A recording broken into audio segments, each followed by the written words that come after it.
We just have gone through all your products in Solis.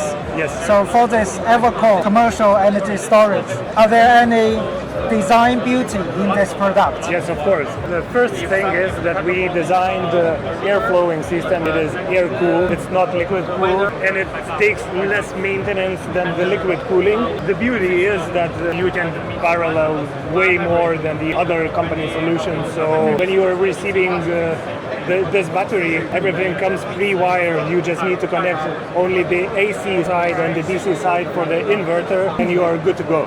So for the cooling, how the airflow goes inside this machine? Yes, so here, this one closes up. This one closes up completely. And when you are closing the doors, this part is coming here, this middle part coming here, and there is an extension here to just cool it off. When the AC is cooling, the air is flowing through all the batteries, so you get the ventilation done. So why you choose air cooling rather than liquid cooling? Because it's way easier to maintain. You don't need any liquids. If the maintenance is happening, it's easy to change. There is no issues about it. Two people can easily work on this, and you're good to go again. Do you think 125 is a borderline for air cooling and liquid cooling? The higher power range and high capacity needs liquid cooling. It doesn't matter for real. 261 air cooling is way enough, not only the liquid cooling. Yeah, the power, it can be different from 80 to 100 and 125. I think in near future we're going to have way bigger CNI inverters. The whole industry is racing with each other with higher power range and higher capacity. So this is now the highest 125 and 261. Yes. So what do you think the next racing point on the hybrid power range and this capacity? Well, the highest range is 1.25 megawatts. What you can expand right now for the power, and the capacity you can expand up to 15 megawatt hours. You mean in one set? Yes.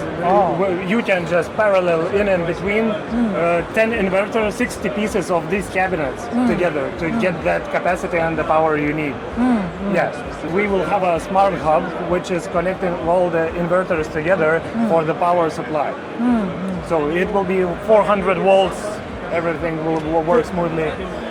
Do you think there will be higher power range, like 200 kilowatts? In the near future, I do believe so. Because people want one system of all the scenario questions. Yes, yes. The demand is growing and the power range should be growing either with it.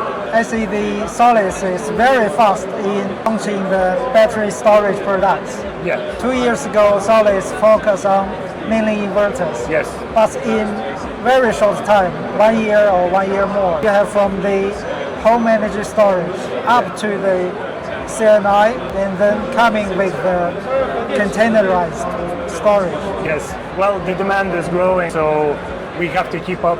I saw your residential energy storage. You have low voltage and high voltage. In Europe, which countries are suitable for high voltage and which countries are for low voltage? Most likely is moving on the low voltage side. Countries like Spain, Italy, they are moving on the low voltage side. Other countries like Scandinavia, Norway, Sweden, they are going on a high voltage systems. It depends on the market. Yeah, I think high voltage is to chase a high power range, high capacity, and also high efficiency. Yes. The low voltage, mainly the cost and price may be lower, and the system capacity is smaller. With our products, we did absolutely the same as a high voltage. You can stack up the capacities of the batteries, so there is no issues about it. With the IntelliHome, we can expand up to 100 kilowatt hours, 96 for exact, but the stackable one, you can expand to 160, so it's the same as the high voltage, so there is no issues with it. Okay, thank you.